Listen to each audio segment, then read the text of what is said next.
You know, there's a question that's haunted me throughout all these years of practice. A question that won't leave me alone, especially when I see patients after failed knee surgeries. Why don't surgeons tell people about methods that can eliminate pain without a scalpel? And before you think I'm criticizing my colleagues, let me explain. I'm a surgeon myself. I've performed hundreds of knee joint operations. I know when surgery is necessary and saves lives, or rather, quality of life. But I also know that a huge number of operations could be avoided if patients knew about one simple method. Let me tell you a story that changed everything for me. A few years ago, a man came to me for consultation, 63 years old. Let's call him Sergey. He'd already been to two surgeons, and both recommended total knee replacement surgery. The pain was so severe he could barely walk. Every morning started with agonizing attempts to get out of bed. He took painkillers by the handful, but they only helped briefly. I looked at his images. Yes, there was arthritis, quite advanced, narrowed joint space, bone growth, signs of inflammation. By all textbook standards, this man needed surgery. But something stopped me. Maybe the fatigue in his eyes. Maybe the fact that he said, "Doctor, I don't want surgery, but the pain is unbearable. If there's even the slightest chance to avoid it, I'm ready for anything." I decided to try something I'd studied but rarely applied in such an advanced situation. I explained the theory of neuromuscular retraining. Sounds complicated, but it's actually simple. Our brain controls every movement through muscles. When we experience pain, the brain creates protective patterns that shuts down certain muscles so we move the painful area less. This is good in the acute phase of injury, but when this continues for months and years, muscles atrophy and all the load falls on an already damaged joint. A vicious circle forms. Pain causes muscle weakness. Muscle weakness causes even greater load on the joint. The joint deteriorates faster.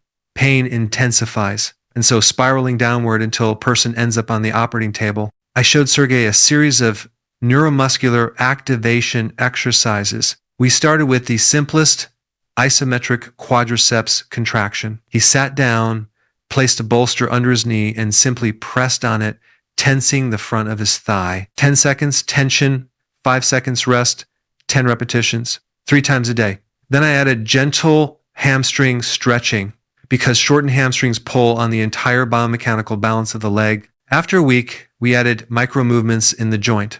Very small, controlled flexions and extensions within a pain-free range. The point wasn't to pump up muscles or increase mobility at any cost. The point was to retrain the brain, remind it that muscles exist and should work.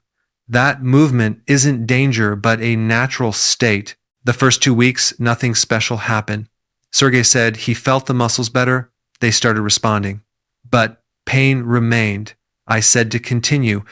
On the 3rd week, he called me in the evening, said that morning for the first time in a year he got out of bed without acute pain, just got up. I told him not to celebrate prematurely. Perhaps it was coincidence. But it wasn't coincidence. By the end of the first month, pain decreased by about 60%. Sergey could walk 30 minutes without stopping, could climb stairs holding the railing with just one hand, not both, could sleep at night without waking from pain. After 3 months, he came for a follow-up exam, and I didn't recognize him. He'd lost 8 kilograms because he started moving again. His gait became confident. He rated pain as 2 out of 10, and only after prolonged activity. We did follow-up imaging. Arthritis didn't disappear. Joint space didn't magically widen. Bone growth remained in place. But there was practically no pain because strong muscles took on the load, relieved the joint, improved its stability and movement biomechanics. I asked Sergey, why didn't other surgeons suggest this? He shrugged and said, they looked at the images and said, arthritis, need surgery. Nobody looked at my muscles, didn't check how I move. Only at images. That's the problem. Modern medicine has become too dependent on visualization. We do x-rays, MRI, CT, we see structural changes, cartilage thinning, cracks, inflammation, and we automatically think structural problem requires structural solution, meaning surgery. We see a tear, we stitch it. See a worn joint, we replace it. But we forget about function. We forget that a joint isn't an isolated structure. It's part of a complex biomechanical system. And very often pain arises not because something broke in the joint, but because the system stopped working correctly. Muscles weakened. Movements became incorrect. Load distributes unevenly. You know what studies show? That many people after 50 have meniscus tears, cartilage thinning, arthritic changes on MRI, but they have no pain. None. They live normal lives, play sports, work. Why? Because their muscles are strong, their biomechanics correct, their joints stable and protected, and there are people with minimal changes on images, but hellish pain. Because their muscles are weak, their movements incorrect, their joints overloaded and unstable.